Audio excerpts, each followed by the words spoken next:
There are a lot of companies that do come to the university for recruiting, but again, you have to know the profile that they're looking for. You just can't walk out and say, "Hey, what job are you recruiting for?" Right?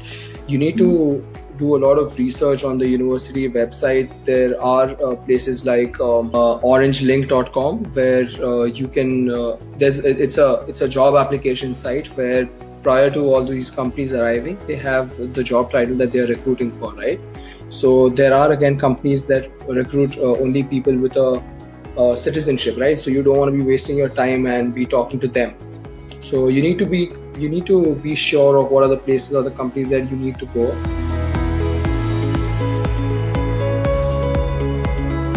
But I would say that they do it in a certain way, and you can't expect a person to know your entire profile in that 30-minute setting, right? So I would say that there are options such as the graduate mentor or your immediate seniors who spend a considerable amount of time with you. They ask you what you've done in the past. They sit down for more than 30 minutes that is scheduled for your time in the university career services department.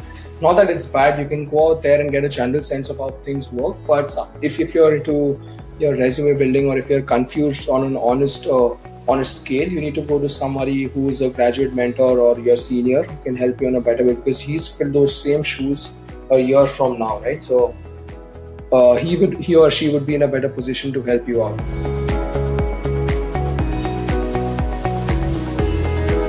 It varies. Again, it varies anywhere between $15 to $60, $70 an hour. Which company, which part of the country you are in. If you go to the west coast, you get paid a lot because again, it's economies of scale, right? You need to get compensated in a way which helps you live in a certain way in the west coast.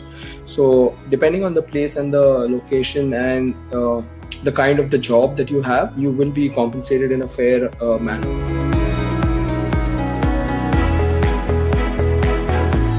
That is where I would like to shed light, where something that I said previously.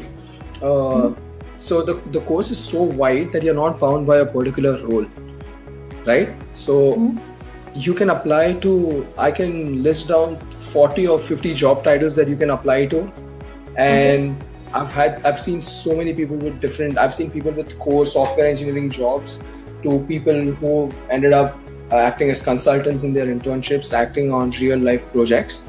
So I would say that risk analyst, security engineer, security consultant, business intelligence intern, business analyst intern, IT audit intern. I mean, I just can't name all of them, but you can do anything at all using the courses that you've studied.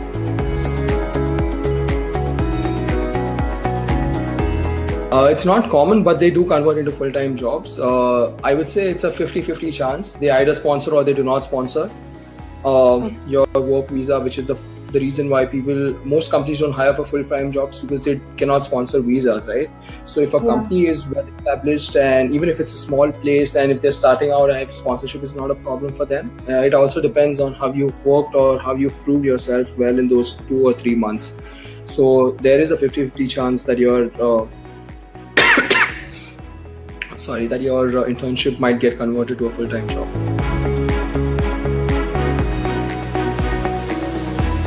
They have those regular career fairs itself in the spring semester and also in the fall semester.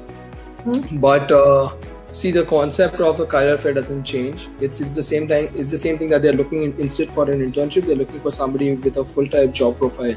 So you're doing the same thing over and over again. You still apply online. Career fair is a great way to get something on campus. But there's nothing, if you mean that there's a job specific career fair only for full-time jobs, that doesn't happen.